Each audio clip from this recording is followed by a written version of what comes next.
का सिर, विशाल पेट, हाथों में शस्त्र और आशीर्वाद देते हाथ, ये है गणपति बप्पा का स्वरूप, जिसे हर कोई निहारना चाहता है। गणेश उत्सव के दिनों में तो ऐसा लगता है मानो साक्षात पार्वती पुत्र भक्तों को दर्शन देने धरा पर प्रकट हो गए हैं। गणपति बप्पा मोरया, मंगल मूर्ति मोरया।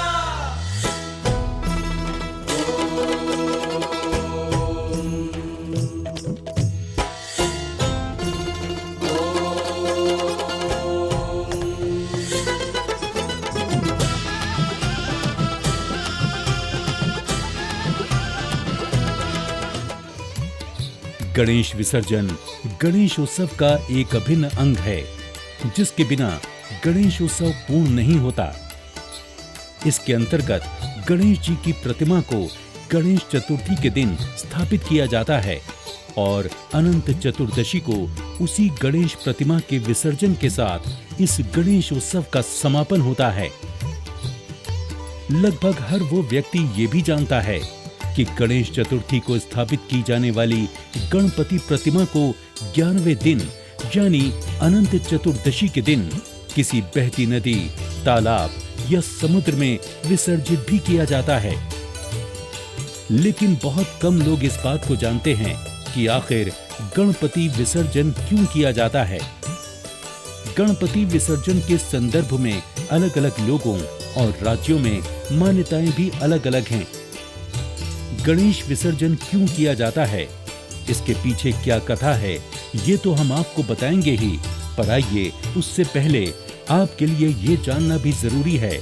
और भगवान गणपति हमारी भौतिक कामनाओं को भूलोक से देवलोक तक पहुंचाने का काम करते हैं।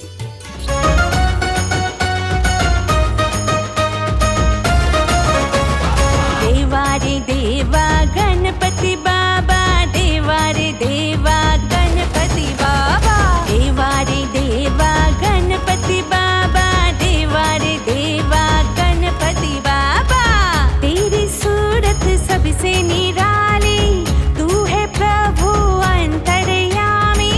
तेरी सूरत सबसे निराली, तू है प्रभु अंतर्यामी। शंकर सुवन भवानी नंदन। गणेश चतुर्थी के दिन भगवान गणपति की मूर्ति की स्थापना की जाती है और निर्गुण निराकार भगवान गणेश को देवलोक से भूलोक की इस मूर्ति में सगुण साकार रूप में स्थापित होने हेतु विभिन्न प्रकार की पूजा अर्चना, आराधना, पाठ करते हुए आह्वान किया जाता है।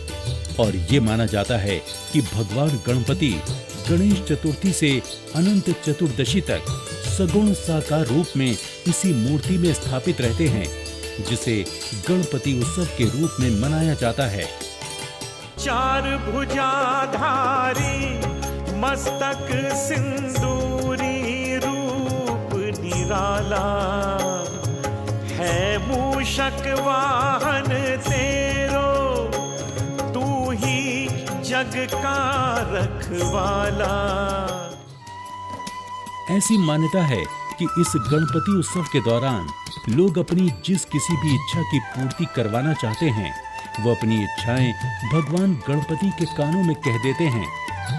फिर अंत में भगवान गणपति की इसी मूर्ति को अनंत चतुर्दशी के दिन बहते जल, नदी, तालाब या समुद्र में विसर्जित कर दिया जाता है, ताकि भगवान गणपति इस भूलोक की सगुण साकार मूर्ति से मुक्त होकर निर्गुण निराकार रूप में देवलोक जा सकें।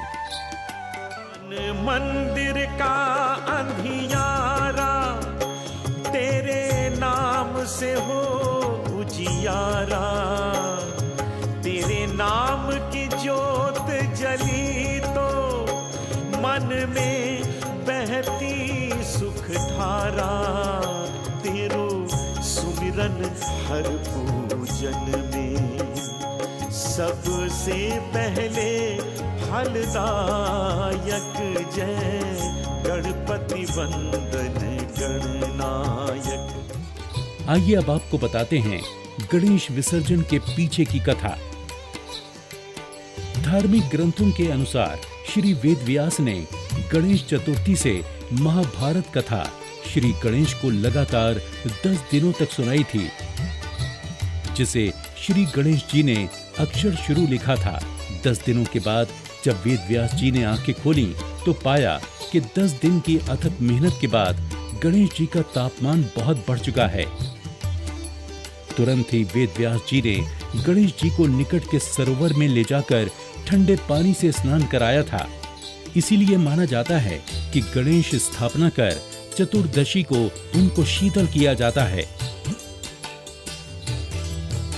इसी कथा में यह भी वर्णित है कि श्री गणपति जी के शरीर का तापमान न बढ़े, इसलिए वेदव्यास जी ने उनके शरीर पर सुगंधित सौंधी माटी का लेप किया। ये लेप सूखने पर गणेश जी के शरीर में अकड़न आ गई, जिससे मिट्टी झड़ने लगी। तब उन्हें शीतल सरोवर में ले जाकर उन्हें पानी में उतारा। इस बीच वेदव्यास जी ने 10 दिनों तक श्री गणेश को मनपसंद आहार अर्पित किए। तभी से प्रतीकात्मक रूप से श्री गणेश प्रतिमा का स्थापन और विसर्जन किया जाता है और 10 दिनों तक उन्हें सुस्वादु आहार चढ़ाने की भी प्रथा है। हे गणनायक सिद्धि विनायक हे लंबोदर गजानना, हे गणनायक सिद्धि विनायक हे लंबोदर गजानना, रिद्धि सिद्धि संग आन पधारो, रिद्धि सिद्धि संग आन पधारो, करते हम सब वंदना। ओम गणपतये नमो नमः, सिद्धि विनायक नमो नमः, अष्ट विनायक नमो नमः। इसलिए मान्यता ये है कि गणेश स्थापना के बाद से अगले 10 दिनों तक भगवान गणपति लोगों की इच्छाएं सुन सुनकर इतना गर्म हो जाते हैं कि चतुर्दशी को बहते जल, तालाब या समुद्र में विसर्जित करके उन्हें फिर से शीतल यानी ठंडा किया जाता है। इसके अलावा एक और मान्यता ये है कि वास्तव में सारी सृष्टि की उत्पत्ति जल से ही हुई है और जल बुद्धि का भी प्रतीक है तथा भगवान गणपति बुद्धि के अधिपति हैं, जबकि भगवान गणपति की प्रतिमाएं नदियों की मिट्टी से बनती है। अतः अनंत चतुर्दशी के दिन भगवान गणपति की प्रतिमाओं को जल में इसीलिए विसर्जित कर देते हैं क्योंकि वो जल के किनारे की मिट्टी से बनी हैं और जल ही भगवान गणपति का निवास स्थान है।